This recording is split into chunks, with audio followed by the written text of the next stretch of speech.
Hello friends, അപ്പോൾ ഇതുപോലത്തെ പഴയ ഷർട്ട് ഉണ്ടെങ്കിൽ എടുത്തിട്ട് നമുക്കൊന്ന് മേക്ക് ഓവർ ചെയ്യാൻ ഷർട്ടിനെ ഒരു ടോപ്പാക്കി എടുക്കാം. അപ്പോൾ ആദ്യം കൈയൊക്കെ വെട്ടി മാറ്റണം. അതിനുശേഷം ഞാൻ വയറിൻ്റെ ഭാഗത്തുനിന്ന് കുറച്ച് വെട്ടി മാറ്റിയിട്ടുണ്ട്. അത് നമുക്ക് ചെറിയൊരു പ്ലീറ്റ് വെച്ച് തയ്ക്കാനായിട്ടാണ്.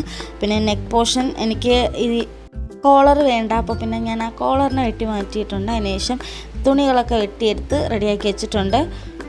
അപ്പോൾ 3/4 കൈയാണ് ഞാൻ ഇതിനായിട്ട് ഉദ്ദേശിക്കുന്നത്. ഫുൾ സ്ലീവ് ആയിരുന്നു, പിന്നെ എനിക്ക് അത്രയും വേണ്ട, അപ്പോൾ 3/4 കൈയാക്കി എടുത്തിട്ടുണ്ട്. അപ്പോൾ തുണിയൊക്കെ വെട്ടിയിട്ട് ഇനി സ്റ്റിച്ച് ചെയ്തെടുക്കണം. ആദ്യം കഴുത്ത് റൗണ്ട് സ്റ്റിച്ച് അടിച്ചിട്ടുണ്ട്. ഞാൻ സ്റ്റിച്ച് ചെയ്യുന്ന വീഡിയോ ഫുൾ എടുത്തിട്ടൊന്നുമില്ല, കാര്യം എനിക്ക് ഒറ്റയ്ക്ക് അത്രയും വീഡിയോ എടുക്കാൻ പറ്റാത്തതുകൊണ്ട് ഞാൻ അങ്ങനെ എടുത്തു. പിന്നെ ഇതുപോലെ തയ്ച്ച് കിട്ടിയിട്ടുണ്ട്. അപ്പോൾ എനിക്ക് തുണി തികയാത്തതുകൊണ്ട് കുറച്ച് നടുക്ക് ഇതുപോലെ ഒന്ന് തുണി അറ്റാച്ച് ചെയ്ത് തയ്ച്ച് കൊടുത്തിട്ടുണ്ട്. അപ്പോൾ എന്തായാലും ഷർട്ട് മാറി ടോപ്പായപ്പോൾ എങ്ങനെയുണ്ട്, കൊള്ളാമോ ഇല്ലയോ എന്നൊക്കെ പറയണേ. അപ്പോൾ വീഡിയോ ഇഷ്ടമായി കഴിഞ്ഞാൽ ലൈക്ക് ചെയ്യാനും സബ്സ്ക്രൈബ് ചെയ്യാനും മറക്കല്ല.